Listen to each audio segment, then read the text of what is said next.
by Tendai Kamhung-era and Maxwell C. Banda. The African Export-Import Bank afrexim Bank's pledge to inject $1.5 billion into Zimbabwe will help boost the economy if put to good use, but falls short of the actual amounts needed to turn around the economy, analysts said yesterday.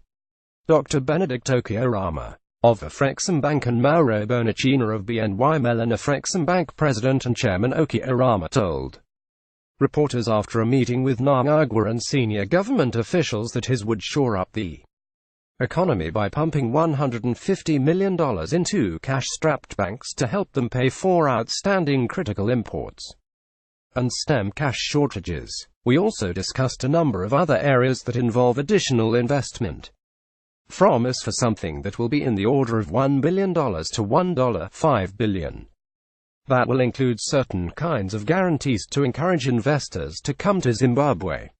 We want to make sure that we support the stabilization of the economy. That means providing liquidity to make sure that the situation where people are rushing every time to look for cash is dealt with, said Orama on Tuesday. It also pledged a $600 million Nostro stabilization facility, which will help to stabilize the country's economy in the short term. Professor of World Politics at the University of London School of Oriental and African Studies, Stephen Chan told the Daily News that in as far as the amount will be helpful, it falls far short of the needed amount to rejuvenate the country's economy. This will be very helpful, but it is only a fraction of my estimate of the immediate economic need in Zimbabwe, which is in the region of a $10 billion injection. The key is to meet IMF International Monetary Fund arrears so that a structured package of economic stabilization can begin.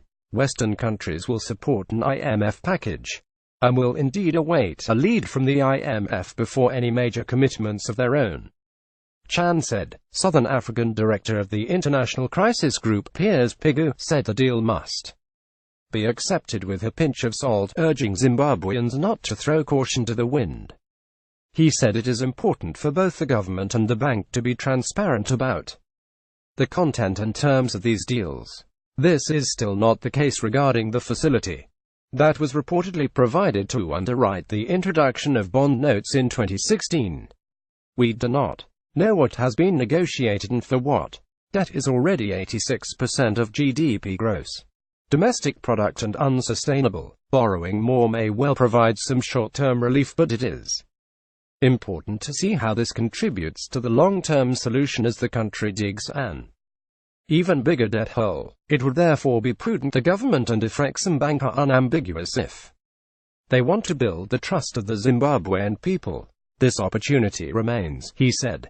Mining activist Farai Magulu said the country does not have honest leadership to channel the cash into productive sectors of the economy.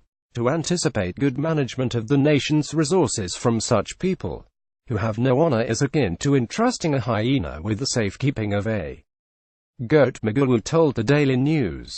Economic analyst Christopher Magaga said the injection will help to restore confidence with the Bretton Woods institutions. We hope the $600 million Nostro stabilization facility will help to stabilize the forex challenges that we are experiencing. This is not the solution, however, but it will work in the short term, Magaga said, adding that President Mnangagwa can use this goodwill gesture to spruce up the country's dented democratic principles record and gain trust of the international community. Political analyst Maxwell Songwim said the injection will be a game changer in the short term if put to good use. It will help boost the economy. It will ease current debilitating cash crunch. In the long run, it's just another way of mortgaging the future of the country to debt. What is not clear is the catch. What are the conditions? I hope it will not be siphoned out via corruption again. Otherwise we keep drowning in debt. They should use this to resuscitate our agriculture and manufacturing sectors. Political analyst Vivid Guit said there is no doubt that the economic body of the country has been anemic due to lack of funding, so such support is welcome and hopefully there will be no misuse of the stabilization package, for which there must be full accountability and transparency regarding its terms and the country's eventual liabilities. However, it remains clear that Zimbabwe needs to attract investment way above that figure to get out of the current economic low point. Therefore, the package does not exclude the need for long-standing governance reforms and international engagement that will lead to even more financial support and investment, he said. Daily News.